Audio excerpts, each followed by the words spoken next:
présenter Impact au féminin. Après avoir passé 7 ans dans un travail épuisant, je me suis retrouvée confrontée à un manque d'estime de moi qui me freinait dans tous les aspects de ma vie. Aujourd'hui, j'ai créé plusieurs entreprises qui me permettent de vivre la vie et la liberté dont j'ai toujours rêvé. Je suis là pour partager avec toi les meilleurs outils qui m'ont permis de prendre pleinement le pouvoir de ma vie.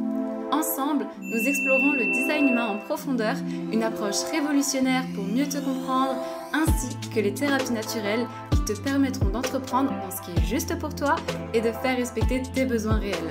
À travers des partages, des histoires impactantes, mon but est de te booster, de t'inspirer pour passer à l'action et de te donner les meilleurs outils nécessaires pour augmenter ton chiffre d'affaires, afin que toi aussi tu puisses te rapprocher de la vie que tu désires réellement. Je suis ravie de t'accueillir ici sur le chemin de l'entrepreneuriat féminin. Il est temps de briser les barrières, de montrer au monde ta force, ton talent. Prépare-toi à transformer ta vie, à prendre confiance, à t'élever spirituellement et professionnellement.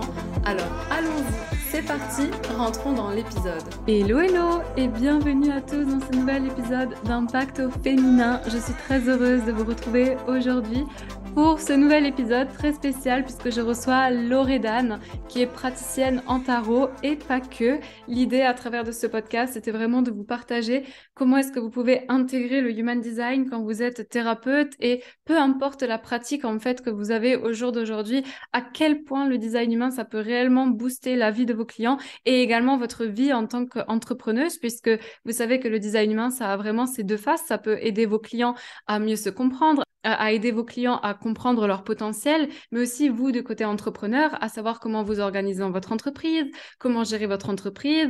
Enfin bref, c'est une mine d'or d'informations. Du coup, je vais laisser la parole à Loredane pour qu'elle puisse se présenter et vous expliquer comment aujourd'hui, elle utilise le tarot dans sa pratique thérapeutique et avec ses clients. Hello Loredane!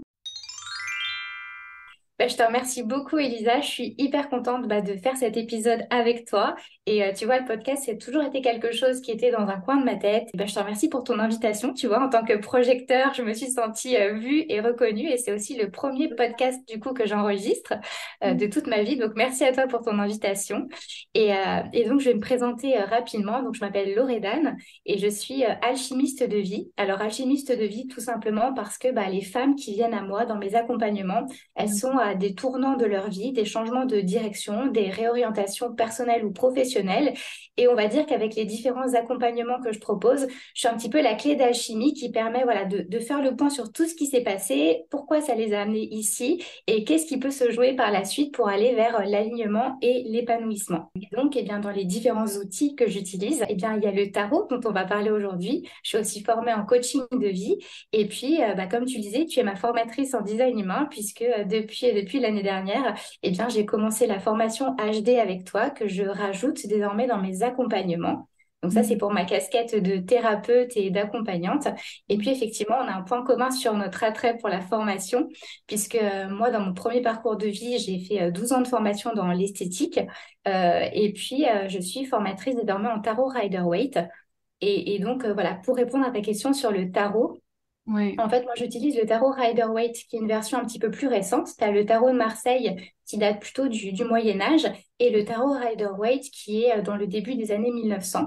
Donc, avec toute une symbolique, en fait. Et il faut se dire que chaque carte, par les couleurs, par les symboles, par les éléments qui sont présents, ça vient de faire référence à des archétypes, tout simplement, qui nous permettent de se connecter. Et en fait, le tarot, il y a 78 cartes, et notamment ce qu'on appelle la suite des lames majeures.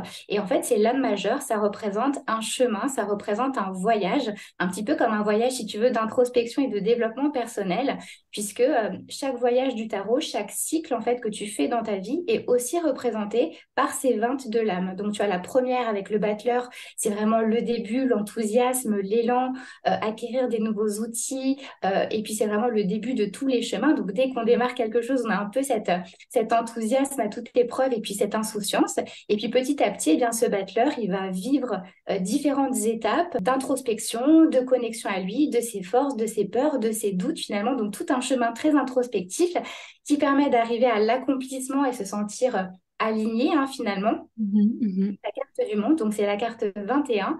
Et on a ce point de bascule qui est le mat, donc il repart avec son baluchon pour de nouvelles aventures. Donc, c'est un petit peu comme ça, si tu veux, qui est composé, si tu veux, le chemin des lames majeures. Donc, c'est un vrai voyage initiatique.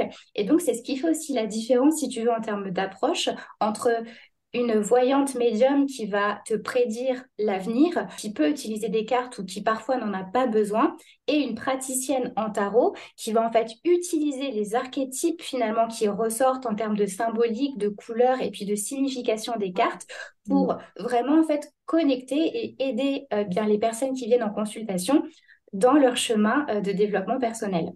Ouais, c'est hyper important ce que tu as. Enfin, je trouve que c'est hyper important parce que c'est vrai qu'il y a beaucoup de personnes, je pense, aujourd'hui qui identifient le tarot à de la voyance forcément, alors que toi, bah, c'est pas du tout ton cas. Et du coup, je pense que tu vas le développer, je pense, par la suite quand tu parleras de comment est-ce que tu utilises le tarot avec le Human Design parce que c'est hyper intéressant ce que tu m'avais dit par vocal et j'ai hâte aussi de le partager avec les personnes qui nous écoutent. Est-ce que tu peux nous parler aussi de ton parcours en tant qu'entrepreneuse? Comment est-ce que le design humain, il t'a aidé là-dessus? Est-ce qu'il y a des choses qui t'ont vraiment surprise en fait dans la manière dont tu manages aujourd'hui ton entreprise en fonction de ton design? Parce qu'effectivement, tu es projecteur, donc il y a sûrement des choses que tu as dû découvrir et qui ont fait énormément de sens quand tu as calculé la première fois ta carte de HD. Bah, carrément. Alors déjà, ce qui m'a énormément impacté quand j'ai découvert que j'étais projecteur. Alors impacté, disons en fait que tout a fait sens, si tu veux. J'ai compris à titre personnel et professionnel, euh, bah, cette place et cet alignement, tu vois, sur cette capacité à guider, parce que bah, c'est vrai qu'avec l'expérience, je guide différentes personnes avec le tarot. Et puis tu sais, des fois, il y a toujours cette question, mais d'où ça sort, d'où ça vient? Ouais, Voilà. Et en fait, ouais. finalement, ça m'a vraiment en fait conforté déjà sur mon chemin, même s'il était déjà entrepris. Et finalement, ça a vraiment fait sens. Et là où le HD, ça m'aide beaucoup sur mon chemin d'entrepreneur et avec la guidance, c'est que c'est vraiment venu adoucir et fluidifier le chemin. Parce que quand je me suis lancée dans l'entrepreneuriat, bah voilà, on apprend aussi hein, sur le chemin. Exact. Et il y a toujours, tu vois, ce qui est véhiculé, on pense qu'il faudrait faire de telle façon, que ce soit en termes de communication, en termes de business model, en termes de comment ça fonctionne. Et finalement, bah, par rapport à la stratégie aussi du projecteur qui est bah, de montrer ses talents et d'attendre l'invitation, donc C'est pas ça. rester les bras croisés, mais d'attendre l'invitation. En fait, même moi, ça m'aide énormément en termes de communication. Ça m'a aussi aidé à regagner en énergie parce que bah, le projecteur, il n'a pas une énergie qui est fiable et constante. Et donc, du coup, bah, par exemple, sur plein de petites choses, avec cette idée donc de respecter mon énergie, moi, quand je prends une consultation de guidance, en fait, moi, j'ai besoin d'être alignée, d'être en bonne énergie. Faire une guidance, si j'ai pas l'énergie, si j'ai pas la connexion, je sais que c'est pas là, tu vois, que je vais apporter la meilleure guidance. Donc, quand une personne vient à moi, je lui dis, bah, OK, euh, au plus tard, tu recevras, parce que je travaille sous forme d'audio. Ça, c'est un peu ma ligne 2, tu vois, qui fait que j'ai besoin d'être seule dans ma guidance pour bien me Oui. connecter à la personne. Donc, je travaille vraiment seule et j'envoie comme un petit podcast finalement en version audio avec tous les photos des tirages, mais je lui dis, voilà, tu auras ta guidance d'ici tel jour. Et quand je me sens en énergie sur ce laps de jours, je sens que je suis connectée, je suis alignée et que c'est là que je peux donner la meilleure guidance, et ben c'est à ce moment-là que je réalise. Mais je ne vais pas fixer un rendez-vous précis pour faire la guidance. Voilà, donc c'est comme ça, par exemple, tu vois, que pour moi, je l'ai adapté parce que c'est OK avec mon mode de vie et avec comment je fonctionne. Et finalement, c'est ce qui est le plus fluide. Donc voilà un exemple, tu vois, sur cette idée. Donc aussi d'attendre l'invitation, on en avait parlé toutes les deux, c'était cette histoire de bon cadeau. Tu sais, à un moment donné, on en avait parlé. Et finalement, même si c'est quelqu'un qui m'a reconnu, qui offre un bon cadeau, bah, des fois, il arrive, et ça m'est peu arrivé, mais que la personne n'était pas forcément prête à entendre, tu vois, entre la personne qui veut offrir le bon cadeau et qui veut un petit peu aider la personne, peut-être des fois la bousculer, et finalement, cette guidance, tu vois, qui est pénétrante, c'est la guidance du projecteur, et en fait, voilà, donc c'est bien reposer le cadre, et si on me le demande, c'est en tout cas bien réexpliquer à la personne et avoir l'aval de la personne pour rentrer dans son champ. Donc, tu vois, c'est des petits ajustements mais qui font bah, que ça aide et ça vient vraiment fluidifier, tu vois, le chemin. Et pareil sur, par exemple, la ligne 4 au niveau de mon HD. Donc, ça, c'est vraiment, tu vois, en termes de communication, ça, on en avait aussi parlé. Mais c'est vrai que moi, je prends vraiment plaisir, tu vois, dans ma bulle en ligne 2 à faire ma newsletter, à travailler sur mes choses et ensuite à le partager, tu vois, avec mon clan, on va dire. C'est des choses comme ça. Et je sais que principalement, moi, ma clientèle, c'est 90% du bouche à oreille. C'est dingue, hein? T'as vu à quel point c'est dingue comment ça a pu t'aider à créer tes offres, à savoir ce qui est juste pour toi, à savoir comment le faire, etc. Et vraiment à t'aligner en fin de compte. Mm. Exactement. Donc, c'est vraiment venu, si tu veux, à la fois confirmer, Mm. fluidifier et puis apaiser le chemin. Et tu vois, c'est aussi ce qui se passe dans les consultations de design humain. Souvent, moi, le premier retour que j'ai, c'est en fait, ah ouais, je comprends et ça amène vraiment une douceur sur des choses, tu vois, que les personnes, des fois, elles essayaient de contrer pour rentrer dans un moule ou faire autrement. Et je trouve que ça, c'est une des premières révélations. Et puis après, bah, plus tu l'intègres, plus tu l'expérimentes, bah, en fait, ouais, ça facilite, ça fluidifie le chemin. Mm. Voilà, tu deviens le passager. Exactement, c'est tout à fait ça. Ah là là. Bah, en tout cas, parce que je sais qu'il y a des filles qui me suivent qui sont aussi dans le tarot et qui sont très, voilà, qui adorent le human design. Et du coup, toi, comment est-ce que tu utilises le tarot avec le design humain? Parce que tu as une manière, typique à toi de l'utiliser et je trouve ça juste génial. Enfin, quand tu m'as parlé, ça a fait vibrer mon sacral direct, ça m'a tout de suite mis en joie. Donc, comment est-ce que tu utilises concrètement le tarot avec le human design dans tes consultations? Alors en fait, petit à petit, je me suis rendu compte que les outils étaient très complémentaires et liés. Et en fait, bah, c'est vrai que moi, le tarot, je le pratique depuis longtemps. Et tu vois, quand je découvre les concepts, les autorités, les choses comme ça, bah, en fait, moi, ça fait des ponts automatiquement. Et j'ai commencé à me dire, bah tiens, ça me fait penser à telle carte, ça me fait penser à telle carte. Et donc, petit à petit, j'ai un peu fait, moi, mes ponts entre les concepts du design humain et le tarot. Donc, je précise bien aussi, hein, pour les personnes qui m'entendent, que c'est pas une vérité universelle, hein, c'est ma vérité, mon ressenti et moi comment je ressens le tarot et le HD. Ça, c'est important de le préciser, tu vois, aussi en tant que projecteur, c'est-à-dire que voilà, moi j'ai ma vérité, donc je préférais juste le préciser. Et Mhm. c'est ma sensibilité aussi au niveau du tarot. Et donc, ce que je fais, notamment pour toutes les découvertes en design humain, que j'appelle les destinations design sur la première escale. Et en fait, du coup, à la fin de leur manuel, comment dire, je viens proposer ce que j'appelle une carte d'activation. C'est-à-dire qu'ils ont découvert, notamment sur le manuel de base, leur autorité, le type, la stratégie.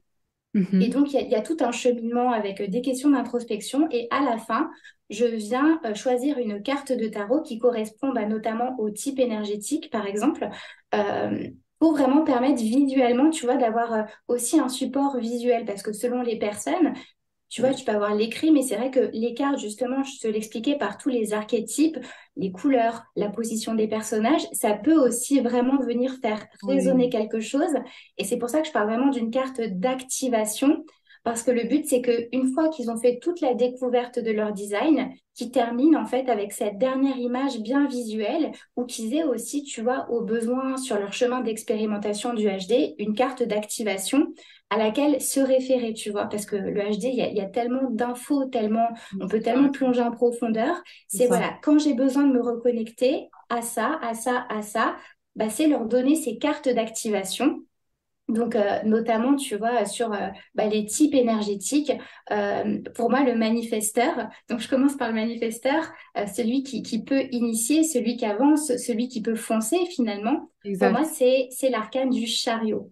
Parce que le chariot, tu vois, dans le Rider-Waite, tu as vraiment un personnage et son idée, c'est je regarde pas en arrière. Il y a vraiment cette idée de confiance en soi, de leadership. Et vraiment, il guide par sa force mentale, il arrive à guider les sphinx, il arrive à guider son chemin. Et il est représenté dans une fenêtre qui m'a fait aussi penser au fait de communiquer et d'informer. Mais en tout cas, il y va, il fonce. Il est vraiment dans cette dynamique d'y aller, quoi. Tu vois, pour te donner un petit peu la symbolique et qu'est-ce qui se joue entre les archétypes du tarot et le HD. Donc pour moi, vraiment un manifesteur, voilà, c'est le chariot, c'est-à-dire tu vas en écoutant ta stratégie, bien sûr, hein, en Mm. informant avec justement ce rappel de la lucarne. Et justement, pour la stratégie d'informer, je la relie avec la carte du jugement, parce que le jugement, bah, tu as notamment un ange qui vient un petit peu jouer de la trompette. Et donc, voilà, c'est vraiment en fait rappelé par la position des cartes, tu vois, quel lien on peut faire entre les cartes et puis le HD. Pour Oui. le côté générateur, donc l'autre type énergétique, pour moi, le générateur, c'est la carte de l'empereur. parce que bah, l'empereur, c'est du solide, c'est du concret, c'est le patriarche. Donc, il y a aussi ce côté créer la famille, créer des projets qui va vraiment au bout de la maîtrise, de l'expertise des choses. Et c'est vraiment, voilà, pour moi, c'est ce côté bâtisseur que j'ai Mhm. vraiment relié, tu vois, avec la carte de l'empereur, parce que tu vois un personnage qui est bien dans son trône, qui est ancré, Mhm. qui est posé. Et la stratégie de répondre, pour moi, c'est la carte du monde, parce que tu as vraiment un personnage qui joue avec des baguettes, si tu veux, et qui est entouré des différentes saisons, des différentes choses, des différentes opportunités. Et pour moi, ça représente vraiment la danse avec la vie et de répondre finalement à tout ce qui est extérieur. Donc, c'est comme ça, si tu veux, que petit à petit, j'ai fait ces rapprochements. Donc, pour générateur, manifesteur, moi, je reste déjà sur ces quatre lames-là. Mhm. Mhm. Ensuite, on va parler du coup du projecteur. Donc, le projecteur, moi, je l'ai relié avec la carte du soleil parce que bah, finalement, le projecteur, plus il va rayonner, plus il va vibrer, plus il va kiffer sa vie, plus il va être dans son être justement et pas dans le faire, plus il va rayonner et illuminer. Et sur cette idée, par contre, d'attendre l'invitation, pour moi, c'est l'arcane plutôt de la papesse parce que la papesse, on voit, tu vois, quelqu'un qui est assise, donc déjà, elle n'est pas dans une posture je marche, donc elle est assise, elle attend, mais ça ne Ouais. l'empêche pas d'infuser, tu vois, sous sa robe, ses dons, ses talents, ses connaissances. Et puis, elle a notamment, qui est représentée par sa couronne, si tu veux, elle a l'ajna, donc le centre réceptacle de la guidance, qui est vraiment bien ouvert. Et donc, plus elle va être alignée, tu vois, dans sa guidance, plus elle va attendre qu'on l'invite à dévoiler ce qu'elle sait. Et ben, c'est comme ça qu'elle sera la mieux entendue et reçue, tu vois. Exact. Non, mais ça, c'est hyper intéressant parce que hier, j'étais avec une copine projecteur et elle m'a dit, Elisa, des fois, je suis assise avec des amis, je suis vraiment assise, on est à table, tout le monde parle et je l'observe en fait. Je suis tellement en train d'observer et les gens, des fois, ils me regardent, ils me disent, mais en fait, t'es effacée. Mais en fait, c'est pas qu'elle est effacée, c'est vraiment qu'elle a cette position sur sa chaise en arrière et en fait, elle observe tout le monde. Donc ça m'a fait penser à ça, ouais. Mm. Ben en fait, c'est exactement ça. Et c'est cette idée vraiment de faire comprendre aux personnes par cet archétype-là que elle est assise, mais c'est pas parce qu'elle est assise qu'elle fait rien. Tu vois, c'est comme Exact. l'idée, c'est pas parce que tu attends l'invitation que tu restes comme ça chez toi, les bras Exactement. croisés, que tu attends Exactement. l'invitation. Donc, je trouvais que c'était assez intéressant, tu vois, et le côté très finalement solaire du projecteur par sa façon d'être, qui est aussi là pour Totalement. aider les gens à ralentir finalement. Totalement. Oui. Oui. Euh, Très vrai, très vrai. donc, il y a vraiment, tu vois, cet enfant qui s'amuse, qui est libre, parce qu'il s'affranchit un petit peu de comment il faudrait faire. Et enfin, pour moi, bah, la carte qui représente les réflecteurs, c'est la carte de l'étoile, parce que bah, les étoiles, c'est toutes les constellations. Pour moi, il y a vraiment tout ce côté un peu échantillonnage, tu vois. L'étoile, on voit un personnage qui est très doux, qui est entre le ciel et la terre. Il y a une vraie connexion avec bah, tout le monde qui l'entoure. Et finalement, l'idée, c'est qui je suis vraiment, parce qu'elle se regarde dans l'eau, tu vois, au milieu de tout ça, au milieu de tout ce qui se passe autour de moi, qui je suis vraiment et qu'est-ce que je viens aussi refléter au monde. C'est une carte qui, avec notamment la présence des différentes étoiles, elle représente l'âme au milieu de différentes directions. Tu as les cinq sens, tu as les sept chakras. Donc, c'est finalement qui je suis au milieu de tout ça, mais qu'est-ce que j'ai en même temps reflété au monde. Et c'est une carte qui est très spirituelle parce que pour le coup, voilà, les réflecteurs ont aussi une mission de vie qui est vraiment bah, voilà, d'aider l'humanité à refléter ce qui est à guérir ou ce qui est beau aussi. Et sur la stratégie donc d'attendre un cycle lunaire, bon, bah, là j'ai fait la référence avec la Lune. Bien sûr, ouais. Donc là, on est sur une pleine lune au niveau du Rider-Waite. Et finalement, tu vois, c'est une carte qui est toute en dualité avec cette idée de choix, cette idée aussi de cheminement parce que tu as, sur la carte comme un écrevisse qui te ferait un chemin vers la sagesse. Sauf qu'il part de l'eau, il faut qu'il monte la montagne. Et donc, il y a vraiment cette idée d'attendre un cycle lunaire, donc de prendre le temps d'introspecter parmi les différentes possibilités de ce que tu entends, de comment tu te ressens au milieu de ce chemin.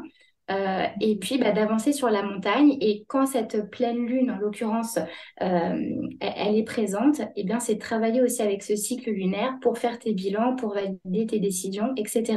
Donc, tu vois, ça, c'est le type d'approche, en tout cas, que moi, je fais et qui, à mon sens, sonne très juste et qui, moi, visuellement, m'aide dans mon apprentissage de tarot. Et en fait, les deux viennent vraiment se nourrir au niveau des pratiques, c'est-à-dire que quand je suis en accompagnement tarot ou en design humain, je vais pas forcément toujours scinder, tu vois, je veux dire, outils qui font partie intégrante de moi. Mais par contre, j'essaie vraiment de voir comment je peux les utiliser pour que justement les personnes avec le visuel puissent vraiment comprendre, ressentir, activer et intégrer. Et Parce que mais ça, je tu nous le trouve dis ça souvent. génial. Tu nous le dis souvent que savoir son design humain, c'est bien, mais voilà, savoir et ne pas faire, ne pas intégrer, c'est pas savoir. Et je trouve qu'aussi, tu vois, cette approche, elle peut permettre d'ancrer encore plus loin en profondeur. Parce que ce qui se passe, et tu le dis souvent aussi avec ta ligne 5, toi, tu arrives à universaliser et à faire en sorte bah, que pour nous, ce soit simple. Et tu vois, c'est ce qui ressort. Moi, dans mes lectures, on me dit souvent, bah, en fait, merci parce que j'avais découvert, j'avais lu plein de choses, ou alors j'avais déjà fait une fois, mais en fait, la façon dont tu me l'expliques, en fait, c'est simple et c'est clair, tu vois. Ah, Et du coup, l'idée, c'est vraiment d'arriver à oui. faire en sorte bah, que les personnes puissent vraiment intégrer cet outil parce que ça change la vie, quoi. Ça change la façon dont tu avances sur ton chemin. C'est clair. Non, mais en plus, là, vraiment, on fait l'épisode avec Loredane, mais je découvre totalement comment est-ce que tu mêles vraiment. Et je trouve ça, mais tellement parlant, tellement génial, parce que du coup, c'est vrai, en fait. Les personnes, elles vont vraiment s'identifier à quelque chose de visuel et limite à un personnage, en fait. Et c'est vraiment, ben, comment est-ce que le personnage, il agit et comment, en fait, ça se relie au type énergétique du design humain. Donc, je trouve ça tellement pertinent et tellement bien, non, mais vraiment. Ben écoute, je te remercie pour tous ces partages. Tu as partagé énormément de valeurs. Est-ce que tu voulais rajouter peut-être quelque chose pour les personnes qui nous écoutent sur le design humain, sur le tarot ou même sur l'entrepreneuriat? Quelque chose qui, toi, t'a impacté et que tu aimerais partager comme message au jour d'aujourd'hui? Alors concernant tous ces sujets, ben, je peux qu'encourager en tout cas ben, les personnes qui écoutent et qui nous écoutent, que ce soit dans un chemin personnel, dans un chemin professionnel, à se connaître, à les plonger à l'intérieur de soi. Mhm. Euh, voilà, par ces différents outils, ça peut sembler, tu vois, pour certaines personnes, des outils un petit peu magiques, un peu spirituels. Et le but, c'est pas de forcer les personnes à croire à ça, mais c'est en tout cas d'en faire l'expérience. Voilà. Exact. Moi, ce que je peux inviter à toute personne, tu vois, qui entendrait le podcast, même sur le chemin entrepreneurial, où justement, c'est beaucoup évoqué le fait que faut que beaucoup de choses soient difficiles, que ça passe en force. Finalement, de se dire, bah, si je prends le temps de bien me connaître, moi, je peux avancer en étant moi-même, en fait. Et ça, c'est vraiment cette zone de kiff, tu vois. Mhm. Moi, je sais qu'entre quand j'ai commencé la formation et maintenant, ça a beaucoup bougé en moi, mais en fait, bah, les gens, ils le voient. Bah, c'est ça, ils le ressentent. Et parce que tu es aussi, t'es plus, en fait, c'est comme si tu restais sur une ligne directrice. Même si tu es tenté d'agir différemment, en fait, tu restes parce que tu sais exactement, parce que, et en plus, tu le conscientises et tu l'as écrit quelque part, de te dire, bah, si tu fonctionnes comme ça va de nouveau se passer dans l'ère de la frustration et de l'amertume, et tu vas de nouveau devoir tout recommencer et refaire en arrière. Donc maintenant, reste juste comme ça. En plus, tu as une feuille de route et c'est exactement ce que tu es en train de dire. Mm. Et tu vois, ce qui peut aider aussi sur certains passages, le fait de revenir vraiment, même sur les basiques, tu vois, si tu l'as pas Exact. encore creusé, les portes, etc. C'est si tu reviens à ta stratégie, ton autorité, bah tu vois, moi par exemple, il y a cette idée d'attendre l'invitation. Je sais qu'à un moment donné, en fait, j'ai perdu beaucoup d'énergie et du temps à m'engager dans des projets que j'avais initiés. C'est pas que ça s'est mal passé, c'est juste que, et en termes d'investissement, j'ai pas eu le retour pécunier parce que j'ai initié, j'ai forcé et c'était du coup déséquilibré. Et en fait, je l'ai fait dans cette énergie, tu vois, de manque ou d'avoir peur, tu vois, et finalement à vouloir initier, à vouloir forcer, tandis que je me rends compte que partout où j'attends l'invitation, bah, c'est tout ce qui est vraiment hyper fluide. Et tu vois, et je le vois même dans mes accompagnements, bah, en général, les personnes, elles viennent naturellement à moi, Oui. tu vois, enfin, alors naturellement. Je vais pas dire que je reste sur ma chaise et que les gens viennent, mais de par l'énergie, de par le bouche à oreille, de par ce qui est dégagé, ce que les personnes ressentent. Et en fait, c'est toujours ces accompagnements-là, en fait, où c'est le plus fluide. Moi, je vois quand quelqu'un vient, mais que c'est pas quelqu'un qui me connaît vraiment, tu vois, qui a pris le temps de me connaître avec ma ligne 4, qui débarque un peu comme ça, un peu de nulle part parce que quelqu'un lui en a parlé, mais que tu vois, c'est pas mon clan.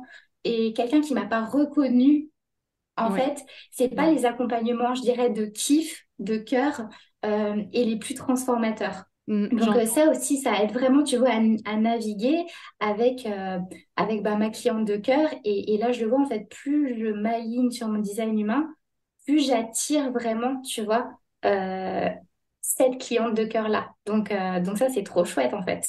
Mais c'est clair. C'est clair, c'est clair. Mais en tout cas, merci Loredane pour tous tes partages. Je suis certaine que ça va en aider énormément parce que, comme je te disais, il y a plein de personnes qui écoutent le podcast et qui sont aussi du coup formées au tarot. Bon, moi, je savais pas, tu vois, qu'il existait deux tarots différents. C'est pour ça que c'est vraiment intéressant que tu l'aies reprécisé au début du podcast. Où est-ce qu'on peut te retrouver du coup, parce que tu as une chaîne YouTube aussi? Ouais, j'ai ma chaîne YouTube donc où je travaille sur les guidances et tu vois petit à petit bah justement même les chemins se font parce que notamment là il y avait des liens tu vois sur la guidance de la nouvelle lune en Gémeaux, les cartes qui sont ressorties et la porte qui était activée tu vois dans le transit qui était la porte de la prudence. Donc voilà. Tout ça aussi, tu vois, il y a vraiment des liens et c'est vraiment fou de voir que les outils se répondent. Donc, on peut me retrouver bah, sur mon Instagram, Loredane Roman. On peut me retrouver donc sur ma chaîne YouTube aussi, donc c'est Loredane Alchimiste de vie, et sur mon site, donc loredaneroman.com. Ok, de toute façon, je remettrai tous les liens en description pour que les personnes qui veulent aller voir justement tes vidéos YouTube et tes guidances, elles puissent te retrouver facilement. Ben écoute, merci Génial. à toi Loredane pour ce super épisode et du coup, pensez également vous à partager le podcast si vous pensez que ça peut aider d'autres personnes autour de vous, à le noter et à le commenter suivant la plateforme que vous utilisez. Et je vous dis à très vite pour un nouvel épisode d'Impact au féminin et je remercie encore Loredane. Et du coup, on se voit très prochainement dans la formation HD sûrement. Et je vous embrasse et je vous souhaite une lumineuse journée ou soirée.